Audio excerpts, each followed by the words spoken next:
Pour le peuple d'abord.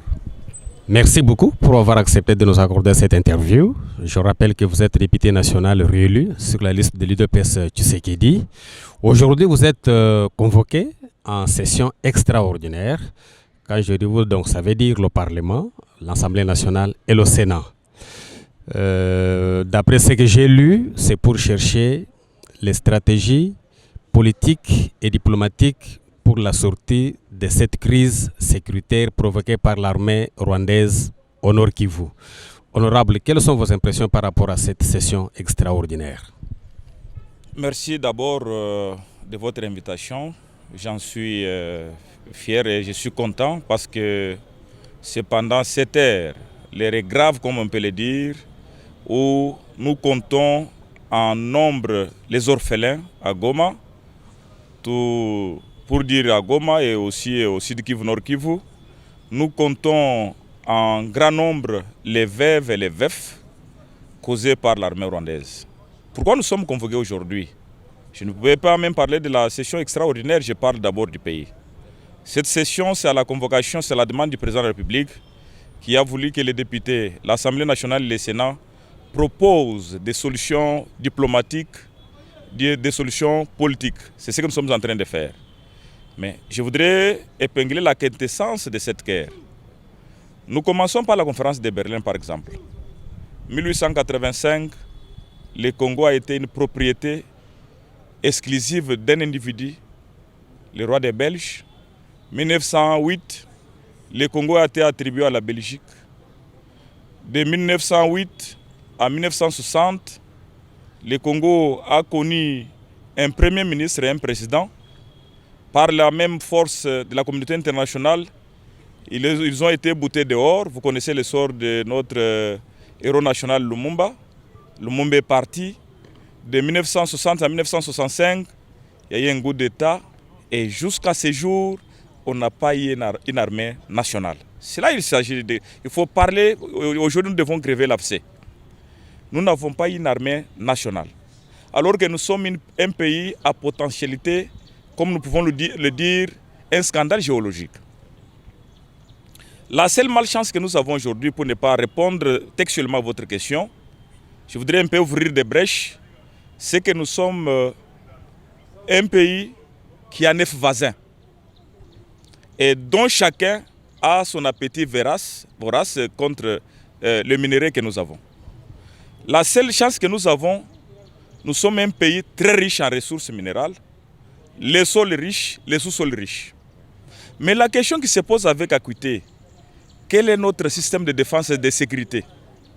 Qu'est-ce que nous, en tant que Congolais, depuis 1885 jusqu'en 2025, ce que nous avons construit comme système de défense et de sécurité? Sinon, rassurez-vous, nous serons des éternels pleureurs. Nous allons toujours évoquer la communauté internationale. Alors que cette communauté, la guerre qui nous est imposée à l'Est, c'est la même communauté qui nous a imposé cette guerre-là. Si on peut parler en termes démographiques, en termes numériques, en termes géographiques, les Rwandais ne pouvaient pas faire agenouiller un grand Congo. Un pays à dimension continentale. Ce sont les multinationales, c'est la même communauté internationale qui a besoin, par ricochet, de prendre les minerais par des voies obscures, qui ne veulent pas signer le contrat avec la République démocratique du Congo, parce que vous savez, comme en droit pénal des affaires, l'argent sale, c'est l'argent qui se trouve en grand nombre. On peut vous imposer la guerre pour dépenser 4 millions et voire 10 milliards, et plutôt de passer par la voie officielle pour signer des contrats. Maintenant, quel est notre système de défense? Quelle est notre méthodologie en termes de stratégie, en termes de géoéconomie, en termes de géopolitique? C'est ça la grande question que nous pouvons nous poser aujourd'hui. Nous sommes butés de plusieurs difficultés. Aujourd'hui, comme est assiégé par les rebelles rwandais, est-ce que les Congolais comprennent aujourd'hui que, parce que la question qui s'est posée, les gens pensaient que c'est à la mauvaise gestion par Tshisekedi, c'est Tshisekedi qui est le problème, c'est elle qui est le problème. Est-ce que nous pouvons nous référer à l'histoire pour comprendre que Nanga vient avec le Rwandais, comme ce fut du temps de Kabila. Kabila a été trompé par le même peuple rwandais. Kabila a été trompé par les mêmes puissances extérieures qui ont pris le Rwanda comme leur épouvantail, qui sont entrés ici. Et c'est pour la première fois qu'on a vu un chef d'état-major d'une autre armée qui gère le pays.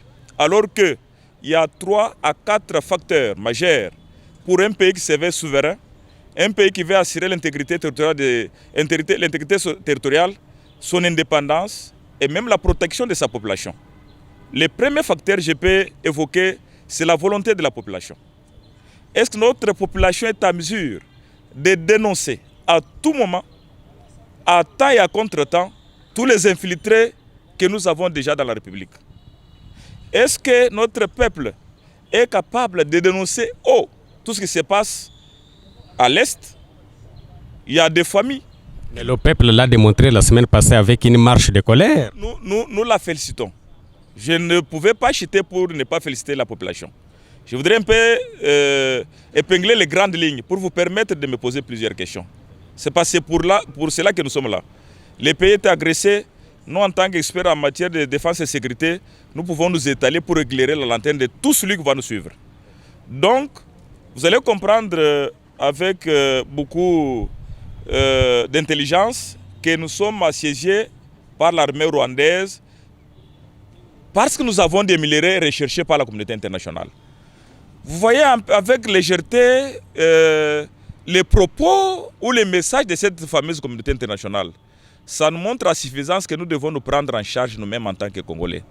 Dès lors que nous avons ces minerais, dès lors que nous avons les 9 voisins, si nous ne nous préparons pas, j'étais en train de vous compter les nouvelles stratégies dans la géopolitique et les facteurs qui font qu'un État qui se veut souverain, qui veut protéger l'intégrité de son territoire, peut mettre en pratique. Ok. Je vous ai parlé de la population. Je vous parle encore de l'existence des moyens qu'on peut mettre pendant la guerre. Il faut... Vous savez, la guerre n'est plus cette guerre-là qu'on a connue de 1960, où l'armée est en train de ramper pour tirer à bout portant. Non, la guerre est devenue technologique. Nous devons avoir des matériels sophistiqués qui peuvent orienter notre armée à découvrir là où il y a les infiltrés, à découvrir là où il y a l'ennemi et peut-être les recaler là où il est. La guerre est devenue médiatique et psychologique. Est-ce que tous ces éléments, nous en tenons compte? En dehors de ça, il y a la réorganisation de notre système ou les services de renseignement. J'aimerais bien vous poser la question, alors que vous êtes journaliste, je crois que vous n'allez pas me répondre. Est-ce que notre service de renseignement aujourd'hui peut nous dire avec promptitude qu'il est capable de répondre aux besoins sécuritaires en termes de défense et sécurité pour notre territoire? Le mal, c'est quoi? Tout en saluant la bravoure, la détermination, l'essence plus élevée de nos voyants militaires, femmes et hommes engagés sur la ligne de défense pour défendre l'intégrité de notre territoire au risque de leur vie, je voudrais, permettez-moi, dénoncer ici la traîtrise et la complicité de certains antipatriotes qui ont accepté de collaborer avec l'ennemi en lui fournissant des informations de notre chère patrie. Et tout ceci est le résultat des mixages, des brassages avec les ex-RCD, les ex-M23, les ex-CNDP, aujourd'hui devenus dirigeants dans la zone de défense et dans la conduite de notre armée. Tout ceci, nous devrions mettre en pratique et les extirper de notre armée. Très bien. Merci beaucoup, honorable, mais vous avez parlé des choses importantes dans peu de minutes. Vous avez parlé aussi de la communauté internationale, mais nous avons suivi le Conseil de sécurité des Nations Unies. Nous avons suivi toutes les associations internationales. On demande à la République démocratique du Congo de négocier. Il y en a qui pensent que la solution n'est pas militaire, la solution est diplomatique et politique. De quoi allons-nous négocier avec les Rwandais? Je voudrais un peu paraphraser le président de la République. Je crois que tous ceux qui parlent là, ils ont quelque part raison. Il faut négocier. Mais il faut savoir quel est l'acteur en face avec qui il faut négocier. Le président l'a si bien dit. Il l'a répété plus d'une fois. On doit négocier avec celui qui a envoyé notre pays, c'est le Rwanda. Vous voyez, tout le monde a vu, même cette fameuse communauté nationale l'a vu. Comme est tombé entre les mains des Rwandais. Les panthères du M23 ne sont venus qu'après. Nanga a hésité plus d'une fois d'entrer même à Goma. Il y a plus de 10 000 militaires qui sont entrés à Goma, qui ont charcuté, qui ont tué à bout portant. Et les populations civiles et nos militaires. Et même il y a d'autres, si je peux vous révéler un secret, il y a d'autres même qui se sont agenouillés parce que en termes militaires, lorsque votre adversaire a déjà mis l'arme par terre et met ses mains en haut, ça voudrait dire qu'il ne veut pas vous combattre. Ils ont tiré à bout portant. C'est plus de 2000 morts. Nous allons négocier avec Nanga, qui est le supplétif du Rwanda, ou nous allons négocier avec Nanga. Le président l'a bien dit, nous devons négocier avec, nous devons parler, pas négocier. Nous parlerons avec Rwanda, via son président, le meilleur élu de la République, le meilleur élu du monde qui a été élu à 99,quelques%, pour nous dire exactement qu'est-ce qu'il cherche au Congo. Je crois que les besoins sont connus. C'est parce que nous avons les matières grises qui sont recherchées par la communauté internationale. Notre trahison, c'est cette fameuse communauté. Si les Congolais se réveillent aujourd'hui, ils disent non à cette communauté, je crois qu'ils vont nous respecter. Ce qui nous reste, nous, Congolais, c'est de nous réveiller, de ne pas croire que la République appartient au clan Tshisekedi. Parce que certaines personnes de mauvaise foi font croire au peuple congolais, si vous soutenez la République, c'est que vous soutenez le président de la République, Félix Antoine Tshisekedi Tshilombo. C'est notre République, c'est ça notre patrimoine commun, c'est le seul bien qui nous reste. Nous devons nous réveiller pour savoir si aujourd'hui la République est divisée en 3 morceaux, c'est le Congo qui va perdre. Très bien, merci beaucoup, honorable Augustin Mulumba. Vous êtes député national élu sur la liste des leaders Tshisekedi, c'est-à-dire vous êtes quand même écouté. Mais tout le monde voit, tout le monde entend. Notre armée, vous l'avez dit, elle est infiltrée par des Rwandais, par des traîtres. Pourquoi on ne peut pas dénicher, pourquoi on ne peut pas mettre de côté tous ces traîtres, tous ces Rwandais qui occupent des postes importants, même au sein des services de renseignement? Je crois que les conséquences corrigent mieux que les conseils. Pour ne pas être entré dans le système de défense et sécurité, l'armée n'a pas de bouche. Commencer à citer le nom des gens, ce qui ne m'est pas permis.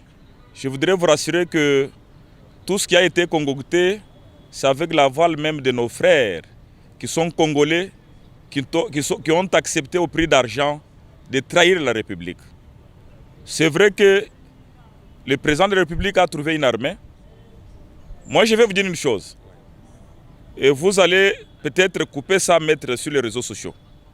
J'ai hier rencontré les jours, je l'ai dit la main sur le cœur. J'ai hier rencontré les jours où nous avons fait la marche contre Malonda en 2020.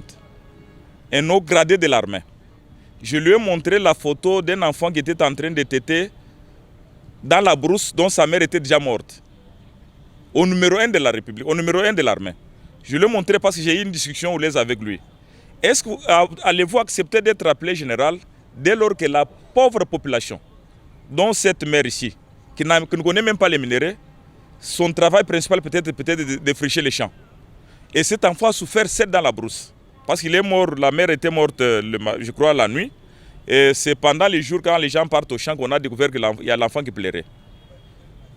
Je retiens, et je vous dis la main sur le cœur sans tromper, il m'a dit que 60% d'officiers sont des nationalités douteuses. Ce que le mixage nous a amené ici, et le brassage, rassurez-vous, je ne trompe pas, c'est l'infiltration de notre armée. C'est ça même la faiblesse de notre armée.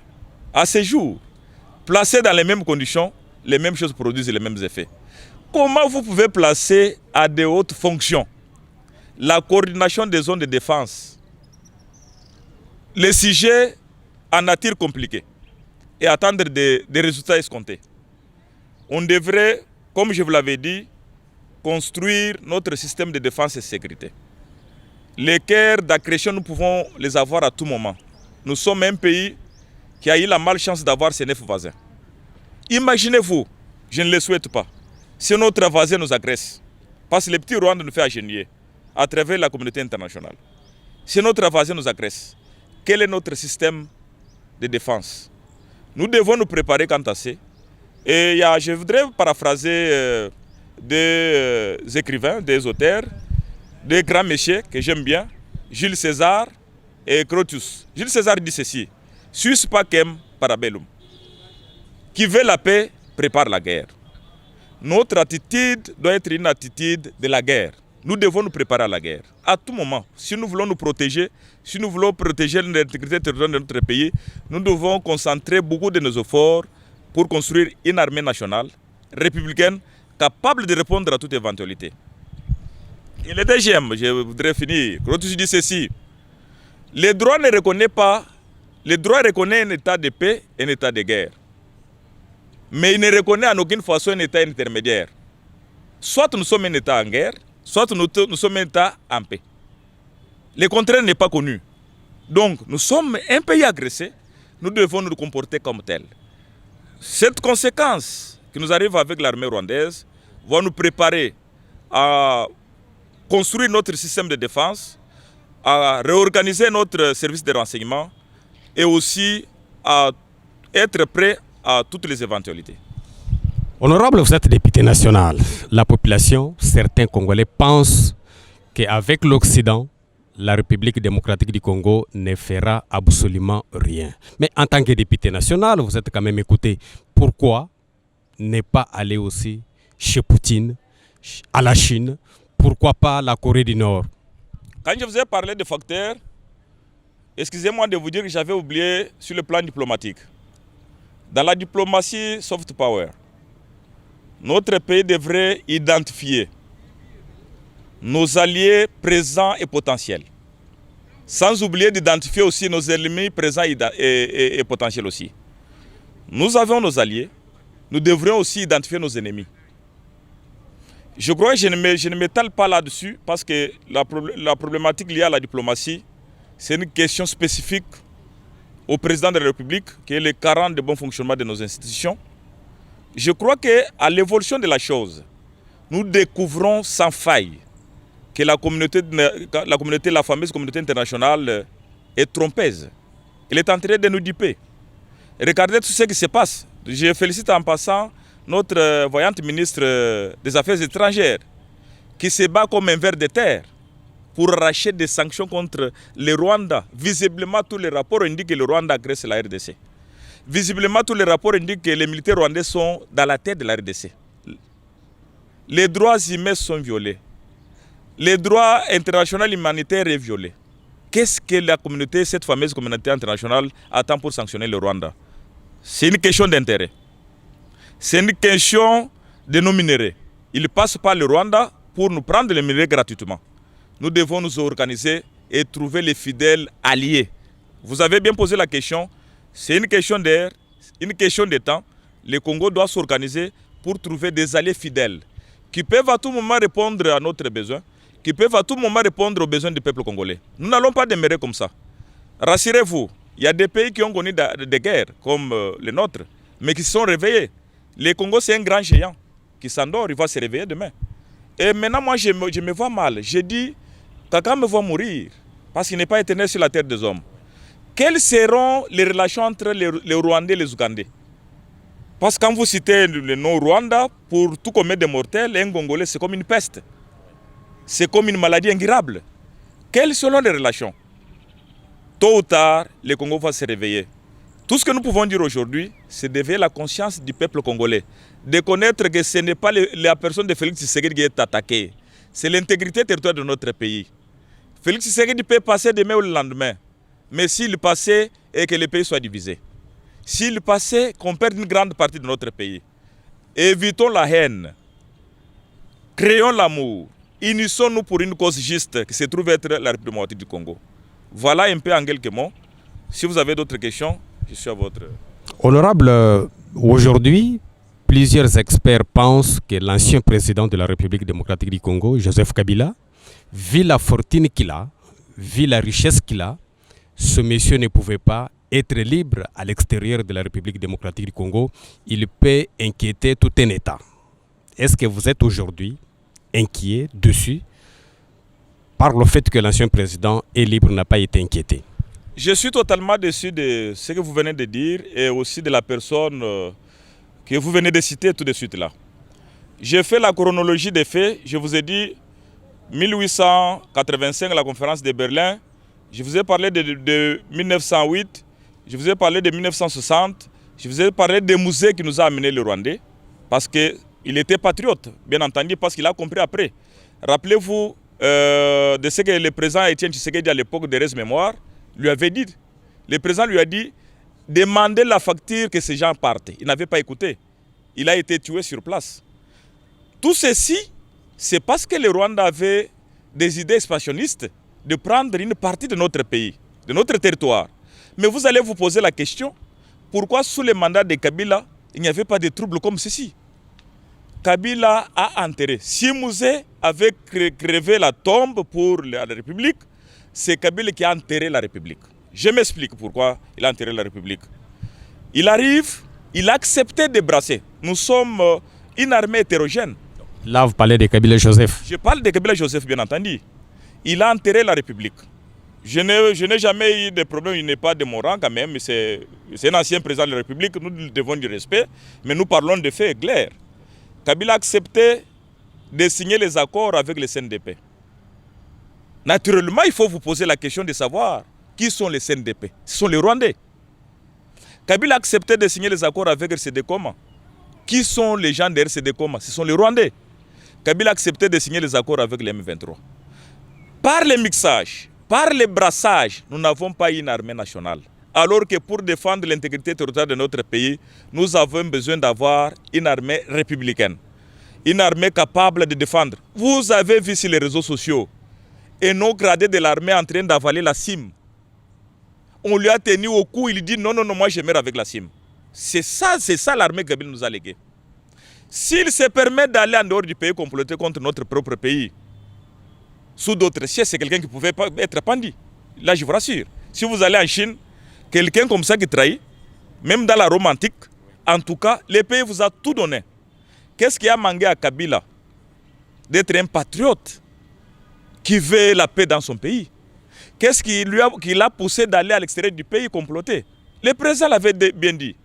C'est le président la personne la mieux informée. Ne vous détrompez pas, mon frère.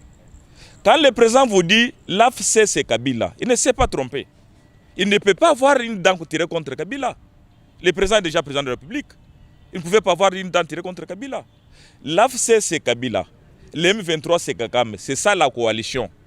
S'il est en dehors du pays, rassurez-vous, nous avons des informations. Je ne vous dis pas que moi je ne suis qu'un simple député national. Je vous rassure, Kabila a raté l'occasion d'être un patriote. Parce que la République, il a été nourri par cette République, il a gagné des moyens, il a des fermes ici, il a une fortune inestimable. Mais aujourd'hui, s'il s'hasarde à comploter contre cette République, désolé mon frère. Et je vous rassure, s'il est en dehors du pays jusqu'à maintenant, c'est en train de comploter contre la République. Là, rassurez-vous. Merci beaucoup, honorable. Comme vous l'avez reconnu, alors nous avons vu le gouvernement prendre des mesures contraignantes contre Corneille Nangaa. Ces biens ont été déjà confisqués par le gouvernement congolais, l'État congolais bien entendu. Est-ce que demain ou après-demain, les mêmes mesures peuvent aussi tomber contre l'ancien président Joseph Kabila? Oui, mais si on se veut une république sérieuse, tout celui qui complote contre la république devait subir les mêmes sorts.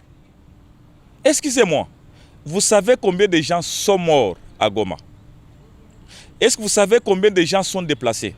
Avez-vous déjà, parce que peut-être vous n'avez jamais vécu la guerre, il y a des gens qui se sont déplacés juste avec sa chemise.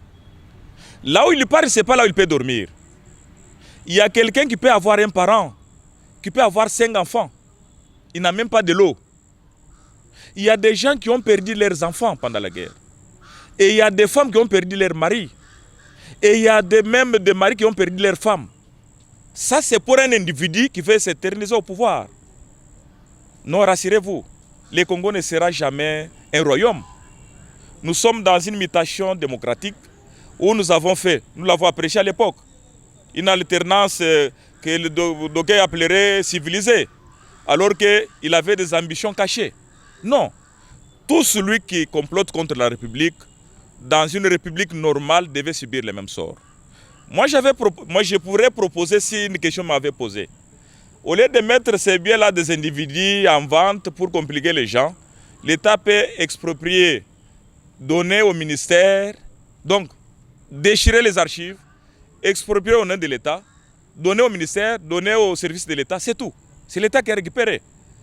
Vous avez été nourri. On peut faire l'évaluation de ce que Kabila a fait pour gagner Kingakati. On peut faire l'évaluation de ce que Nanga a fait pour avoir ce qu'il a eu. Mais tout ça n'a pas suffi. Il a voulu qu'il fasse tuer les gens, qu'il fasse dormir les parents dehors, qu'il fasse faire tuer nos militaires, parce que lui, l'individu, a perdu ses carrés miniers. Dans une république normale, sous d'autres cieux, ces gens subiront le même sort, rassurez-vous. Honorable, nous tendons déjà vers la fin de notre entretien. Le chef de l'État, dans son dernier discours, il a parlé d'un appel à la mobilisation générale. Mais pour se mobiliser, il faudrait que les gens s'expriment dans des marches pacifiques, encadrées bien entendu par la police. Mais de l'autre côté, nous voyons le numéro 1 de la ville de Kinshasa qui interdit toute marche. Vous ne trouvez pas qu'il y a une contradiction? Il n'y a pas l'inadéquation. Le problème, c'est que nous sommes une république qui doit respecter ses engagements et les lois aussi. Vous avez vu que la dernière marche a dégénéré quand même. L'objectif était de montrer à la face du monde que nous sommes un peuple uni qui ne veut pas l'agression rwandaise. Nous sommes un peuple qui ne veut pas qu'il y ait un pouvoir par le putsch. Mais malheureusement, les gens sont allés piller les pauvres citoyens. Ils sont allés encore toucher l'économie de notre pays. Je crois que la décision de l'autorité provinciale, c'est une décision préventive pour encadrer quand même certains des cas. Vous savez, nous avons connu les pillages en 1992-1993. Ça n'a pas fait avancer les pays. Les Congolais sont prêts à refuser catégoriquement. Et noir sur blanc, les Congolais ont découvert maintenant qui est Nanga parce qu'au départ, ils trompaient. Je suis une armée républicaine. Nous sommes venus pour libérer. Maintenant, on a vu l'entrée à Goma. Même ceux qui n'avaient pas vu ont vu qu'il y avait des militaires, plus de 10 000 militaires rwandais. Et même à ce jour-là, vous avez vu, les véhicules rwandais ont commencé à faire le trafic. Rubavu, Goma. Rubavu, Goma. Donc, en tout cas, nous avons vu, Nanga nous amène, Nanga c'est Kabila Mouzé bis. Il va être tué, il va se faire tuer comme un cochon pour être remplacé par un autre Rwandais. Nous allons refuser jusqu'à la fin. C'est comme ça que le président a dit qu'il ne négociera jamais avec les pantins de M23. S'il y a négocié, s'il y a un dialogue, c'est entre lui et le Rwanda, pour que le Rwanda lui dise qu'est-ce qu'il avait oublié en RDC, quelle est la facture qu'on devait lui payer, pour qu'il nous laisse tranquillement. Nous sommes à la fin de notre entretien. Quand même un message à tous les Congolais qui croient que quand Nanga arrive, le Congo sera comme paradis. Quand le M23 arrive, le Congo sera béni. Un message à tous ces Congolais. Je voudrais rassurer à tous les Congolais, sans parti pris. Il y a un seul monsieur, une seule personne qui a accepté. Rassurez-vous, le président de la République, s'il n'était pas patriote, s'il n'était pas en tête de l'esprit du patriotisme, il allait accepter de signer avec le Nanga, avoir de l'argent, comme Kabila l'avait fait, comme les autres l'ont fait. Mais il a refusé parce qu'il veut l'intégrité territoriale de notre pays. S'il y a quelqu'un que nous pouvons mettre entre les mains de Dieu chaque jour, pour qui nous pouvons prier, c'est lui qui a accepté, même au risque de sa vie, de ne pas négocier avec les pantins de M23, c'est le président de la République Félix Antoine Tshisekedi Tshilombo. Je demanderai à la population congolaise de se réveiller et comprendre que Nanga n'est pas seul. Nanga a les mains liées. C'est le Rwanda qui est avec Nanga. C'est Paul Kagame qui est avec Nanga. Vous avez vu les accords d'Addis Abeba, de Luanda. Kagame avait à un certain moment accepté. Il s'est découvert qu'il était encore piégé. Il fallait intégrer ses patins. C'est comme ça qu'il a exigé que Nanga soit là dans cet accord. Quelle est la raison d'être de Nanga si réellement vous voulez qu'on combatte les FDLR? Donc, personne, plus personne, un Congolais consciencieux ne peut pas mettre en tête que Nanga est venu libérer. Il va libérer quoi? nous avons un président patriote qui a accepté même au risque de sa vie. Parce que les gens ne savent pas. Tout ce qu'il fait contre même la communauté internationale, tout ce qu'il fait contre le Rwanda, c'est au risque de sa vie. Il a accepté de se sacrifier pour l'intérêt général. Il n'est pas venu chercher l'argent. Il a prouvé à la face du monde que c'est un patriote que nous pouvons soutenir. Si nous avons des prières, si nous avons quoi que ce soit, mettons en pratique le président de la République. Il est venu soutenir, il est venu pour l'intégrité territoriale, pour laisser le Congo, c'est 2 345 km 410 entre les mains des Congolais. Voilà ce que je peux dire. Congolais, réveillons-nous, les régraves parce que l'esprit expansionniste du Rwanda, on ne peut pas citer plusieurs fronts au même moment. Il y a même d'autres voisins qu'on ne peut pas citer.